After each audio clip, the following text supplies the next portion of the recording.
गई अब हमारी सीनियर्स की बारी।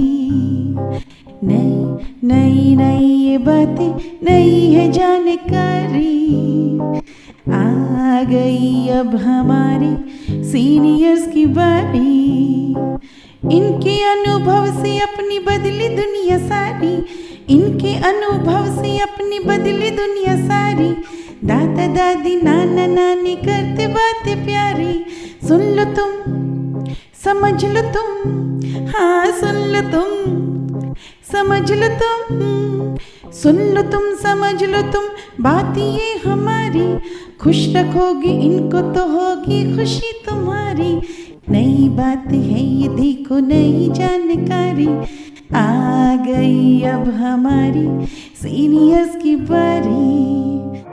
नाटकों के बारे में दोस्तों आपका क्या ख्याल है? साहित्य की अनेक विधाओं में एक विधा नाटक भी है और कई बार जो असर साधारण शब्द नहीं कर पाते वो छाप छोड़ जाते हैं नाटक। आइए कुछ पल बैठते हैं बुजुर्गों की छांव में। जो देखी है उनकी आंखों ने जिंदगी के ढेरों अनुभव, उन अनुभवों से अनुभव हम आज लेते हैं। नमस्कार दोस्तों, आप सबका स्वागत है। विज्ञान प्रसार, विज्ञान और प्रौद्योगिकी विभाग, भारत सरकार एवं अलगप्पा विश्वविद्यालय कराईकुडू तमिलनाडु के संयुक्त तत्वाधान में वरिष्ठ नागरिकों द्वारा प्रस्तुत एक खास कार्यक्रम श्रृंखला अनुभव में, जिसे आकार दिया है डॉक्टर आर श्रीधरन ने और मार्गदर्शन कर रही हैं कार्यक्रम की मेंटोर पूजा मुरादा। साथ ही निर्माता हैं चित्रा शर्मा और जमशेद खान, और जिसे आप सुन पा रहे हैं सामुदायिक रेडियो 90.8 FM 24 पर। दोस्तों, नाटकों की एक बड़ी खास बात है, कभी भूलते ही नहीं। चाहे कितने ही दिन पहले हमने कोई नाटक देखा, सुना या उसमें हिस्सा हमने लिया हो, पर वो हमेशा याद रहता है। मैं हूं आरजे सनी और आज के हमारे इस ज्ञान, विज्ञान और अनुभवों से समावेशित हमारे खास कार्यक्रम अनुभव की इस कड़ी में आज हमारे सीनियर सिटीजन एक लघु नाटिका की प्रस्तुति देने जा रहे हैं, जिसका नाम है पहली पाठशाला, जिसे लिखा है रीतु गुप्ता और रमा खैतान ने। सूत्र संचालन कर रहे हैं सुखमिंदर जयरत्न, साथ ही साथ दे रही हैं सुषमा चक्रवर्ती। नमस्कार, आप सभी का आज के अनुभव में स्वागत। अनुभव जिसे पेश कर रहे हैं भारत के सीनियर सिटीजन्स। मैं हूँ सुषमा चक्रवर्ती और मैं आशियाना उत्सव जयपुर से FM 24 भिवाड़ी के माध्यम से आपसे बात कर रही हूँ। आज की हमारी पेशकश है एक लघु नाटिका। है तो छोटी सी, पर बात बहुत बड़ी समझाने वाली है। इसे लिखा है रीतु गुप्ता और रमा खैतान ने। भूमिका उषा देशमुख। सुमित और मिनी के डबल रोल में एक बार फिर रीतु गुप्ता, और दादी और गोलू की भूमिका में रमा खैतान। और नाटिका के बाद इसका सूत्र संचालन करेगी सुखमिंदर जयरत। तो आइए सुनते हैं आज की लघु नाटिका पहली पाठशाला।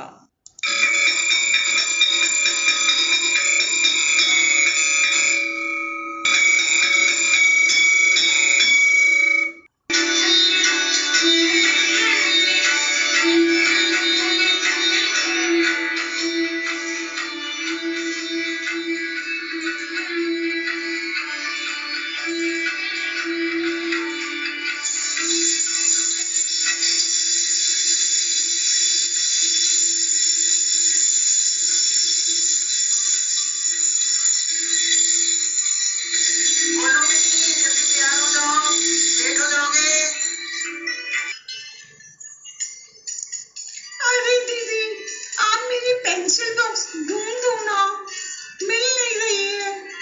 मैं होमवर्क करूं या तुम्हारा पेंसिल बॉक्स ढूंढूं? प्लीज दीदी, ढूंढूं ना, मम्मी गुस्सा करेंगी।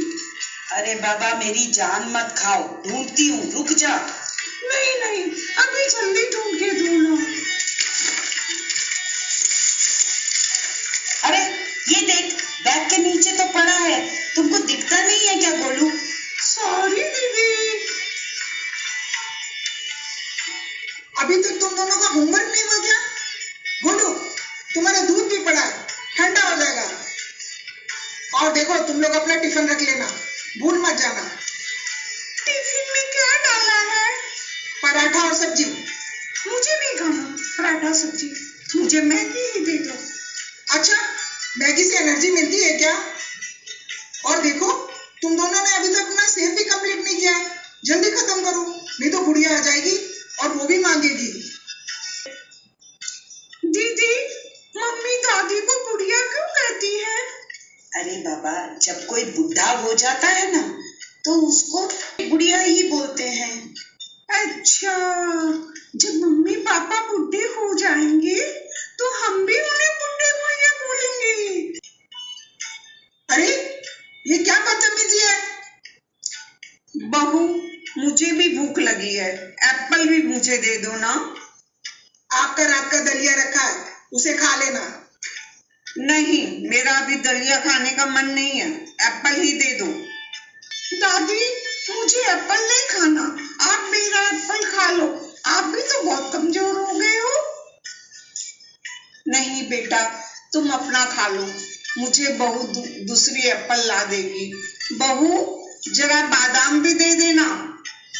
अच्छा, दांत में तो दर्द है, चबते हैं नहीं, इन्हें बादाम चाहिए खाने के लिए। उषा, उषा सुनती हो? मेरी नीली वाली शर्ट कहाँ रखी है? आज मेरी मीटिंग है, मुझे निकाल दो ना। बहू, मेरा चश्मा देखा है क्या? कब से ढूंढ रही हूँ, मिल नहीं रहा है। और ये किस किस को देखूं? शर्ट दूं सुमित को, चश्मा ढूंढूं या बच्चों को स्कूल भेजूं, क्या करूं समझ में। मिन्नी, मेरा चश्मा खोज दो ना। गोलू, मिन्नी, तुम ही लोग खोज दो ना मेरा चश्मा।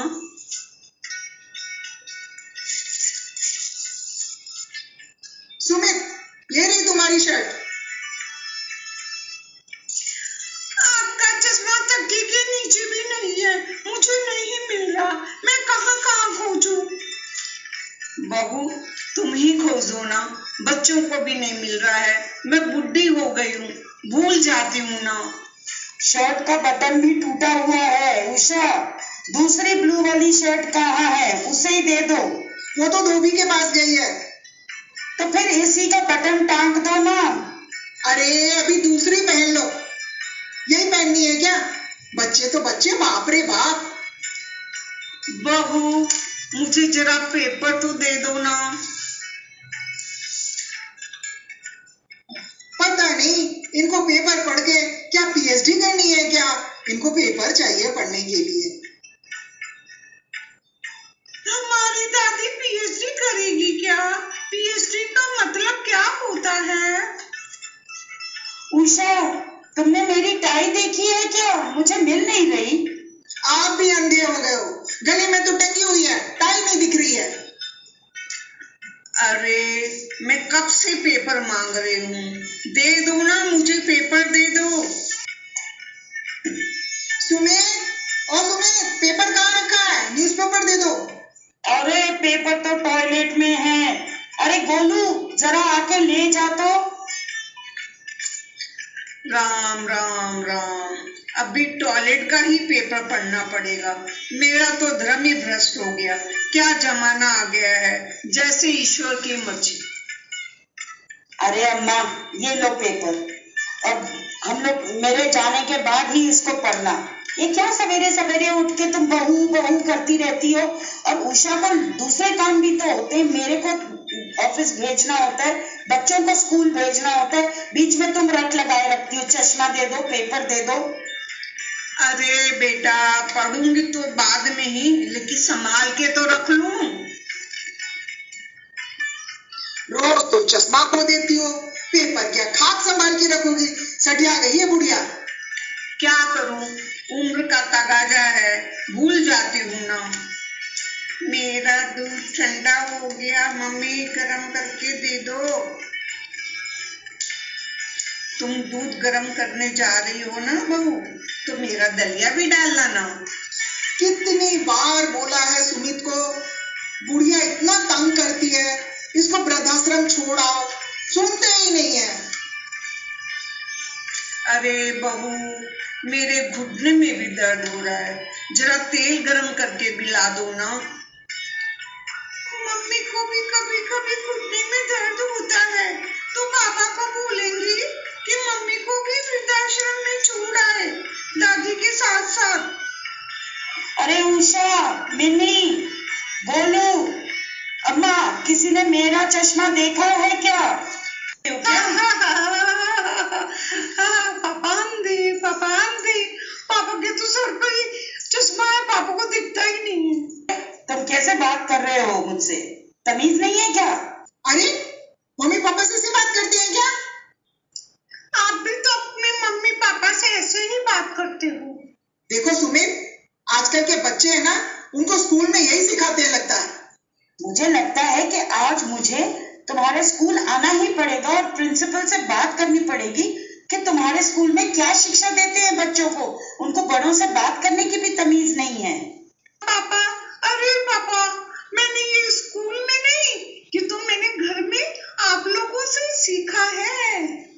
हमारे मम्मी पापा दादी से भी तो ऐसे बोलते हैं, उन्हीं से तो सीखा है ऐसे बोलना।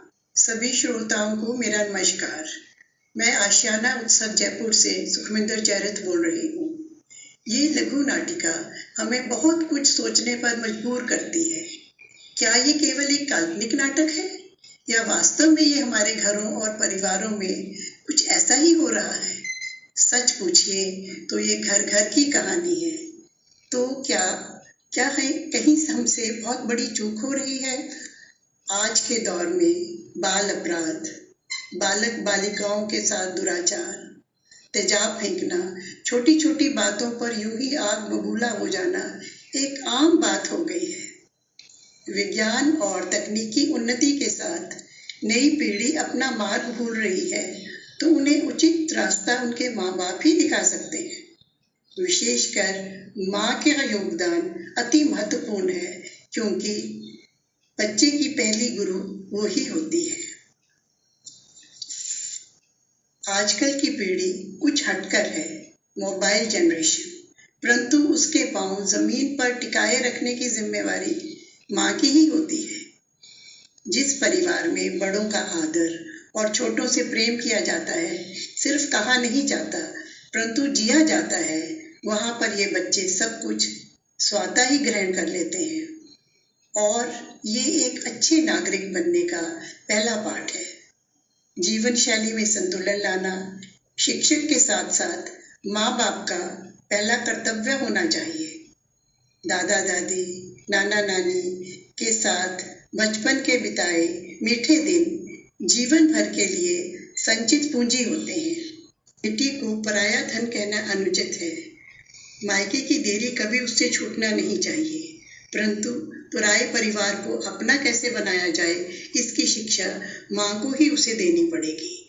अगर अच्छी बहू चाहिए तो बेटियों को अच्छी शिक्षा देना माँ का ही फर्ज है और बेटों को उनकी इज्जत करना सिखाइए, नारी जाति की इज्जत करना सिखाइए। बदलाव आवश्यक है, उसका स्वागत होना चाहिए, परंतु पुराने संस्कार नहीं भूलने चाहिए। सही गलत का अंतर हमें ही उन्हें समझाना है। बच्चे जो देखते हैं, सुनते हैं, वही सीखते हैं।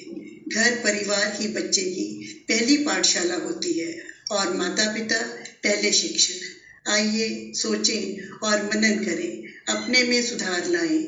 बच्चे अपने आप सुधर जाएंगे, संभल जाएंगे। तो ज़रूर मनन करना चाहिए। बच्चे अपने आप सीख जाएंगे, संभल जाएंगे। रितु, उषा, रमा, सुखमिंदर, आप सभी का बहुत बहुत धन्यवाद। मुझे यकीन है कि आप सभी इस पर ज़रूर विचार करेंगे। आज बस इतना ही, पर आप लोग सुनते रहिए FM 24 भिवाड़ी, आपका रेडियो, आपकी धड़कन। तो दोस्तों, कैसा लगा सीनियर सिटीजन के द्वारा प्रस्तुत ये लघु नाटिका?